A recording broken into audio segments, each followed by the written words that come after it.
बकरी की कहानी घमंड का परिणाम। एक समय की बात है, एक छोटे से गांव के पास तेज बहाव वाली नदी बहती थी। उस नदी पर लकड़ी का एक बहुत ही संकरा पुल बना हुआ था, जिस पर एक समय में सिर्फ एक ही जानवर जा सकता था। एक दिन सुबह सुबह एक सफ़ेद बकरा पुल की तरफ आया।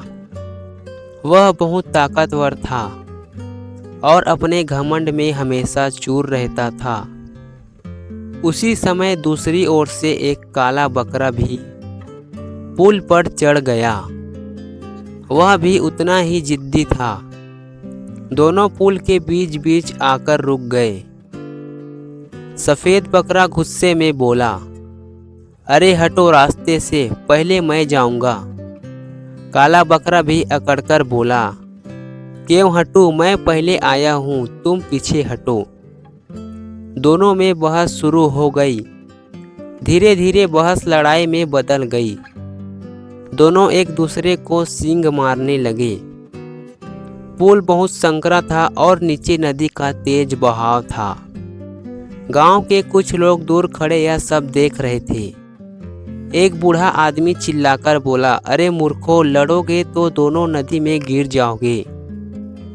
लेकिन दोनों बकरे अपने जिद और घमंड में अंधे हो चुके थे। वे किसी की बात सुनने को तैयार नहीं थे। अचानक जोरदार टक्कर लगी और दोनों का संतुलन बिगड़ गया। अगले ही पल दोनों नदी में गिर पड़े। नदी का पानी बहुत तेज था। दोनों किसी तरह तैरकर किनारे पहुंचे, लेकिन अब उनकी सारी अकड़ निकल चुकी थी। थोड़ी देर बाद दोनों चुपचाप एक दूसरे को देखने लगे। उन्हें अपनी गलती का एहसास हुआ।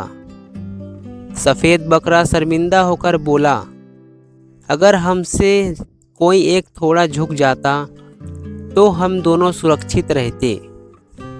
काला बकरा भी सिर झुकाकर बोला, सही कहा दोस्त, घमंड और जिद हमेशा नुकसान ही कराते हैं।